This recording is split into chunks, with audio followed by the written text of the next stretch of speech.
I've been lying down for hours now. It's 5:35 a.m. and there's not much I can do. You know what the worst part of my situation is?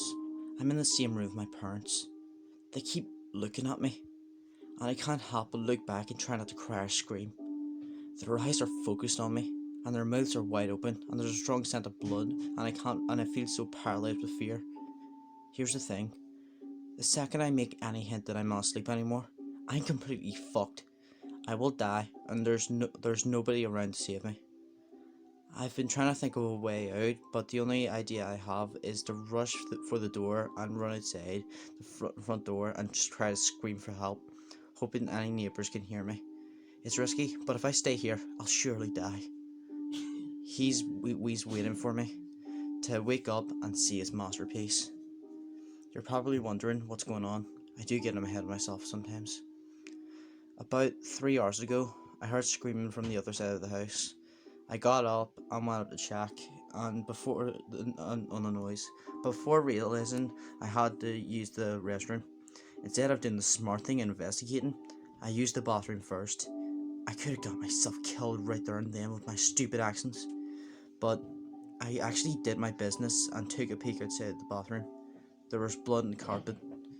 I got very worried and ran back to my room, hiding under my sheets like the pussy I was.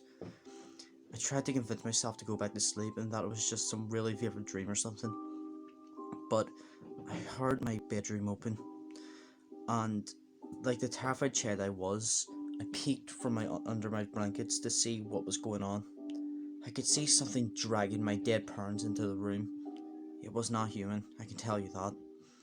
It was hairless, with no eyes, no clothing. It was like a caveman, with its back slouched as it dragged my parents. But the thing is, it was much smarter than any caveman. It was aware of what it was doing. It propped my dad up on the edge of the bed and made him face me, and sat my mother down in the chair and positioned her towards me as well. It started rubbing its hands upon the walls, staining them with blood, and then drew a circle with the devil's pentagram in it. This thing had made what I would probably call a masterpiece.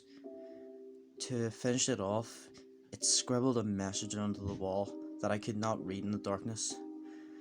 Then it positioned itself under my bed, waiting to strike. The scariest thing is now, my eyes have adjusted to the darkness since then, and I can read the message now on the wall.